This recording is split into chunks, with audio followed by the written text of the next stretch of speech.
Oi, oitavo ano, tudo bem com vocês? Vamos lá então para a nossa segunda videoaula, tá? Então vamos lá. A gente encerrou, né? Nós encerramos aí o grupo 2, então a gente vai começar agora o grupo 3, tá? Economia e consumo. Primeiro capítulo é a introdução à eletricidade. Seguinte, eletricidade, vocês vão ter duas matérias no colegial que vão tratar a eletricidade de uma maneira bem específica, tá? Que é química, vocês vão ver lá a parte de pilhas e tal, e vocês vão ver muito em física também, né? Tem uma parte da física somente ali que estuda a eletricidade, certo? Então assim, agora no oitavo ano, vocês vão ver uma pincelada, tá? Só um pouquinho sobre eletricidade para ter uma noção, para a hora que chegar no colegial, né, saber pelo menos o básico, certo? Vamos lá. Primeira coisa, eletricidade é um termo até meio complexo para você definir o que é eletricidade, né? Se você procurar na internet, você vai ver diferença de cargas, algo que faz movimentar ou uma energia que é transformada em outra, enfim, vocês vão achar N coisas aí, tá? Inclusive, uma das perguntas que eu vou fazer aí para vocês é em relação à comparação da definição da eletricidade. Mas enfim, vamos lá. Então, gente, na página 134, né, do grupo 3, História da Eletricidade, vocês vão ver uma breve história dos conceitos, do conhecimento, de como a ciência foi estudando a eletricidade até chegar no que a gente sabe, né, como ela funciona, a gente domina ela hoje, tá? Então, assim, precisa saber o nome de todas essas pessoas que eu vou falar agora, esses cientistas, precisa saber as datas? Não. Tá? Mas você tem que ter uma noção disso para saber que a ciência é uma coisa assim, é uma evolução contínua, tá? E não existe assim, fulano descobriu tal coisa, mas não estava totalmente certo, então quer dizer que ele era um tolo ali, né? Tipo, não serviu para nada. Não, vocês vão ver que às vezes um conhecimento estudado ali por um cientista que não estava totalmente correto, mas ele teve ali, se não fosse a partir daquele cientista que de repente criou um conceito errado, não ia ter um próximo cientista para tentar ver aquele conceito que ele estava estudando, tá? Então a história da ciência, ela é interessante para vocês terem uma noção, para saber que a ciência não é uma coisa assim exata, certinha, tá? Ela dá reviravoltas, tá bom? Então vamos lá. Primeira coisa, eu marquei aqui, deixa eu ver quantos cientistas eu marquei. Marquei 1, 2, 3, 4, 5, 6, 7, 8, tá? Marquei aqui 8 cientistas para começar a explicar a história da ciência um pouquinho sobre eletricidade. Então vamos lá. Da onde surgiu o termo eletricidade? Na Grécia tinha lá um filósofo bem conhecido de vocês, né? O Tales de Mileto. Isso, gente, 600 anos antes de Cristo, tá? Grécia Antiga. Esse filósofo foi um dos primeiros a perceber a capacidade de objetos adquirir cargas elétricas. Lembra que a gente já fez isso em sala de aula, no laboratório? Pega, por exemplo, a latinha de refrigerante, esfrega no cabelo, aí põe perto, pega a bexiga, esfrega no cabelo, pega uma latinha de refrigerante vazia, coloca na mesa, né, deitada, aí sem encostar a bexiga faz ela se mover. Lembra essas propriedades de eletrização? Ou você pega a régua, esfrega no cabelo, pega papel picadinho assim, coloca no papel, ela atrai. Então, Tales de Mileto foi o primeiro a observar essa capacidade dos objetos, das coisas, adquirirem uma carga elétrica, tá? E se você pegar a palavra elétron, que deu origem à palavra eletricidade, elétron significa âmbar. Nossa, o que tem a ver? O que é âmbar? Âmbar é uma resina de algumas árvores. Sabe o Jurassic Park? Não tem aquele mosquito que está preservado parece uma rocha meio alaranjada? Aquilo lá é âmbar, é uma resina que sai de algumas árvores e quando ela tem contato com o oxigênio ela endurece, vira tipo uma rocha mesmo, tá? O âmbar é vendido como semijoia, né? E tá, aqui tem a ver elétron com âmbar, com eletricidade. Seguinte, o Tales de Mileto, ele pegou esse âmbar, ele esfregou em pele animal e ele viu que esse âmbar adquiria propriedades magnéticas de atrair alguns objetos, tá? Então daí veio o termo eletricidade, porque elétron, em grego significa âmbar. E um dos primeiros objetos aí testados que tem documentado isso na história foi o para eletrificar, né, alguma coisa, foi o âmbar, esfregando em pele animal. Certo? Até aí, ok? Beleza. O próximo foi o William Gilbert, foi um inglês. O que ele fez esse William Gilbert de útil? Vamos pensar assim. Então, ó, isso na Grécia Antiga, Tales de Mileto falou sobre eletricidade. Beleza. Esses conhecimentos, né, essa teoria que ele comentou, né, sobre eletricidade, o âmbar, barará, ficou meio esquecido. Lembra depois, no século XVI, lá por volta de 1500 e pouco, que teve um período que vocês estudam em história, chama período do Renascimento, né, renascentista, etc. Por que Renascimento? Né? Porque foram resgatados alguns conceitos, alguns estudos, né, da Grécia Antiga para darem continuidade. Então, esse cientista, o Gilbert, o que ele fez? Ele simplesmente resgatou os trabalhos de Tales de Mileto e ele retomou o estudo da eletricidade. Tá? Nossa, ele descobriu alguma coisa assim super importante? Assim, na verdade não. Só que só por ele ter começado a estudar novamente, resgatar esses termos, esses estudos antigos, então ele é um incentivo para os próximos cientistas continuarem estudando. Tá? Então a importância desse William Gilbert, que foi um inglês, ele simplesmente resgatou os conceitos aí do Tales de Mileto. Beleza? É lógico, ele fez vários experimentos e tal, mas sim, nada que hoje a gente conheça como uma coisa que a gente usa. Tá? Simplesmente deu início, certo? Aí o próximo, Benjamin Franklin, Estados Unidos. Isso já foi por volta de 1600 e pouquinho, lá século 17. O que ele fez de útil? Ele criou o para-raio. O que é um raio, gente? Raio é o seguinte, quando tem uma diferença de carga elétrica, tá, no ar, ou entre uma nuvem e outra nuvem, ou dentro da mesma nuvem, ou entre a nuvem e o solo, quando tem essa diferença de carga elétrica, ou seja, muitas cargas positivas em um lugar, muitas cargas negativas em outro, uma carga negativa de um lado, positiva do outro, acaba se atraindo e gera o raio, tá? O raio, gente, ele, pra você ter uma ideia da força do raio, a temperatura que um raio chega, tá, é de mais ou menos 30 mil graus, ou seja, mais quente que o Sol, tá? É muito quente. Mas qual é a espessura, qual é a largura do raio? O raio tem mais ou menos uns 3, 4, no máximo 5 centímetros. Isso aqui é a largura de um raio, tá? Só que ele pode ter uma extensão de quilômetros. Como funciona o para-raio, gente? Tem uma teoria física que vocês vão estudar no colegial chamada teoria das pontas. Então, por exemplo, tem um ambiente plano, tá? Aqui. Aí está tendo formação de nuvens, uma tempestade ali, né? Descargas elétricas e tal. Se cair um raio num ambiente plano, qual é a probabilidade dele cair aqui, ou aqui, ou aqui, enfim? Aonde esse raio vai cair? Ele vai cair, geralmente, no lugar mais alto daquele plano. Então, faz conta que está um campo ali, totalmente limpo. E tem uma pessoa aqui, pequenininha, uma pessoa aqui de pé. Aonde vai ser mais alto? Essa pessoa ou aqui o plano? A pessoa. Tá? O para-raios, ele tem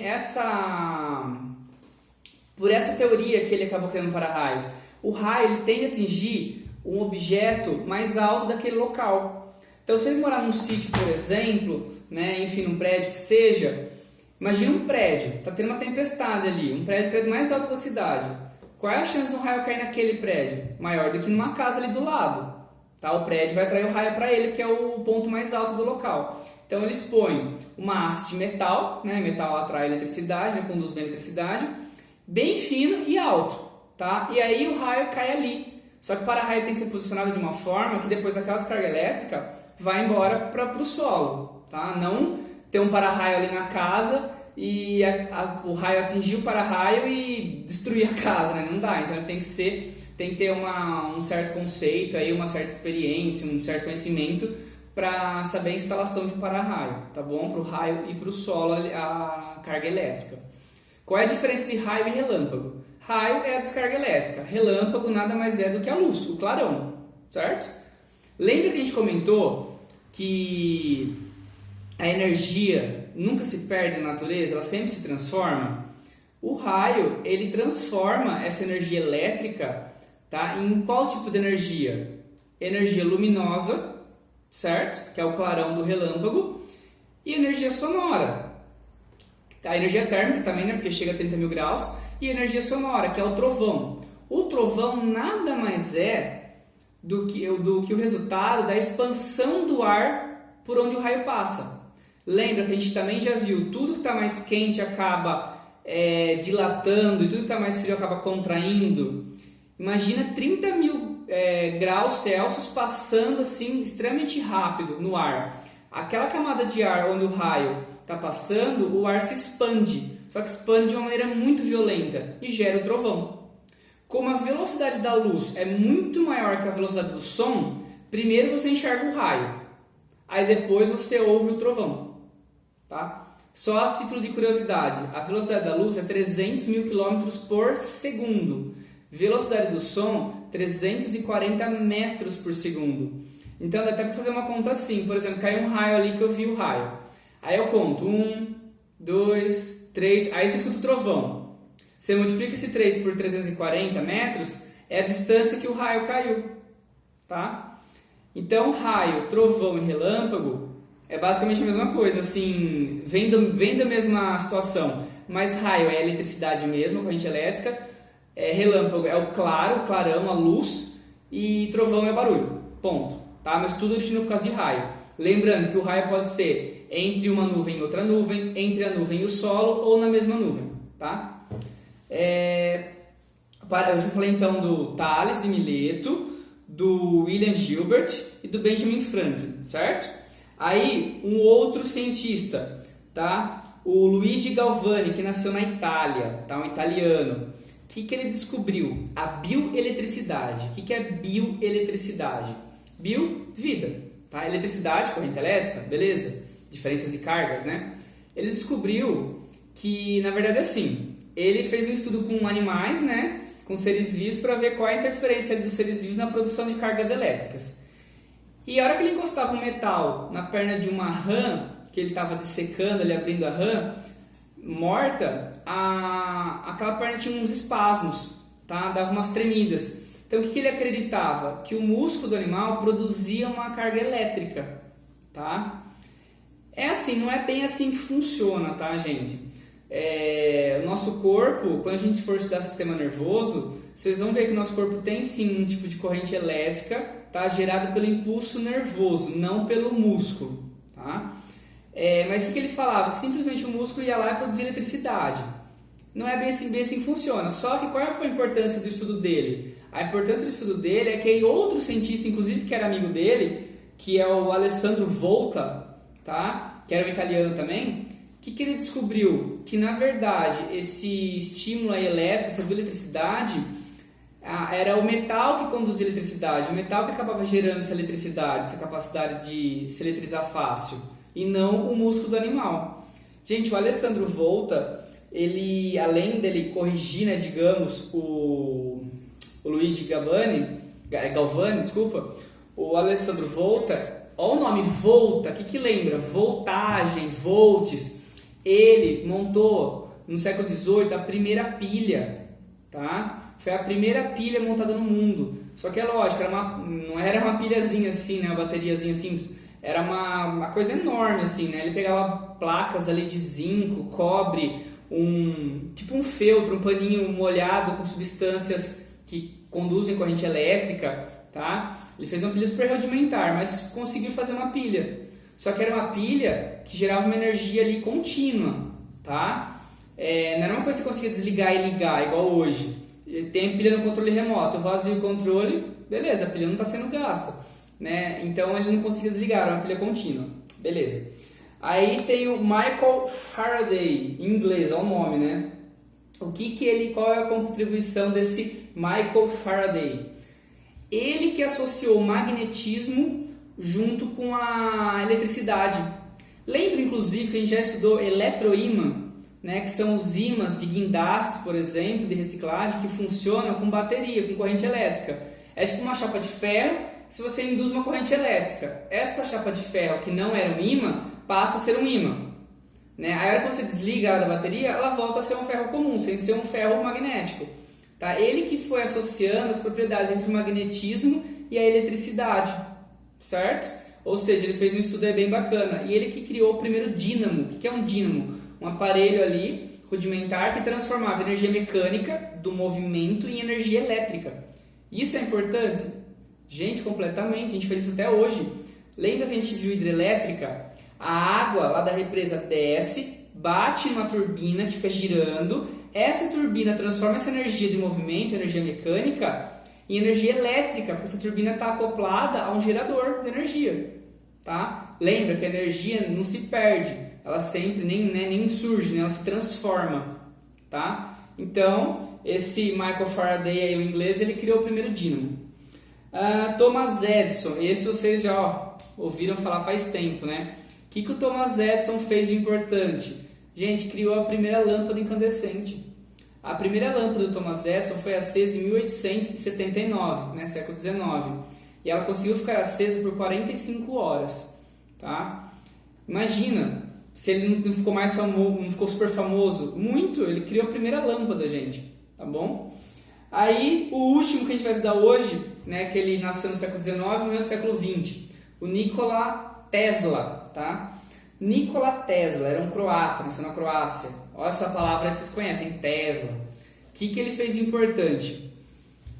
Ele simplesmente conseguiu produzir uma corrente elétrica alternada. O que é uma corrente elétrica alternada? Que você tem a capacidade de ligar e desligar, ligar e desligar. Tudo que a gente usa no nosso dia é corrente alternada. Não é mais a corrente contínua que o Thomas Edison conseguiu, tá, com a lâmpada, né? Ou então o Michael Faraday conseguiu com o dínamo e tal. Essa corrente alternada, gente, ela é extremamente importante. Você consegue desligar os aparelhos e desligar o que você quer. Não é aquela coisa de ter energia ali contínua e não parar nunca mais mandar energia pro negócio, entendeu? Então, pessoal, ó, o que tem que ficar dessa aula para vocês? Não vou pedir o nome de nenhum cientista, entendeu? Nas perguntas, muito menos a data, mas só para vocês terem uma noção de como o conhecimento científico ele vai sendo construído tijolinho por tijolinho. E cada cientista, por mais que de repente ele acabe tendo uma definição meio errada daquele conteúdo, mas ele teve alguma contribuição para ser um início, para incentivar os outros a estudarem também e pesquisar. Quando a gente faz uma pesquisa científica, tá? Não importa na área que seja, você fez uma pesquisa, aquilo lá tem que ser publicado. Por quê? Para todo mundo ler, e se um outro pesquisador quiser repetir aquilo para ver se realmente dá certo, tá? Ele tem essa opção, né? E às vezes no que ele vai repetir, ele muda alguma coisa que fica melhor ou pior, tá? Então vai acrescentando conhecimento, vai agregando conhecimento, tá? E em relação a raio, relâmpago, trovão, é bem interessante também, né, vocês saberem essas curiosidades, né, a diferença entre eles, temperatura de raio, é mais a título de curiosidade. Isso de cargas elétricas, no 9º ano vocês vão começar já a ver em química, tá? Prótons, cargas positivas, elétrons, cargas negativas, vocês vão começar a entender um pouquinho mais isso. E em física, vocês também vão ter uma introdução à eletricidade para ver como funciona, né, a montagem de uma pilha, como que a pilha consegue produzir energia, tá, elétrica, né, de onde vem essa energia elétrica da pilha, das baterias. Vocês vão ver muito isso em química e física, tá? Então, em ciências, 8º ano, é mais uma pincelada, ok? Então, ó, a gente viu da página 134 até a página 137, tá? Só. Aí depois, agora a próxima aula, a gente vai começar a ver a parte um pouco mais prática da eletricidade, que é a eletrização, cargas elétricas, como funcionam os ímãs, tá? Os eletroímãs, os circuitos elétricos. Aí é uma coisinha um pouco mais prática, certo? Quem entende muito disso são os eletricistas, né? Eles podem, às vezes, não ter muita teoria ali, embasamento teórico, a história da ciência, mas na prática, ó, eles sabem bastante. E é isso, gente. Eu vou ver se eu vou deixar algum vídeo para vocês sobre eletricidade. Gente, o cachorro pegou um bicho agora. Coitado do bicho. Um vídeo que mostra alguma animação, tá? Não alguém falando que ninguém me aguenta, né? Então, uma animaçãozinha sobre eletricidade, uma coisa mais dinâmica para vocês entenderem. E eu vou colocar aí fotos, imagens nas perguntas para ficar um pouquinho mais dinâmico, tá bom? Então é isso, pessoal. Qualquer dúvida, né, vai ter aquele horáriozinho lá para tirar as dúvidas e é isso aí. Vamos para a próxima aula depois. Então essa segunda aula nossa, beleza? Até mais, pessoal.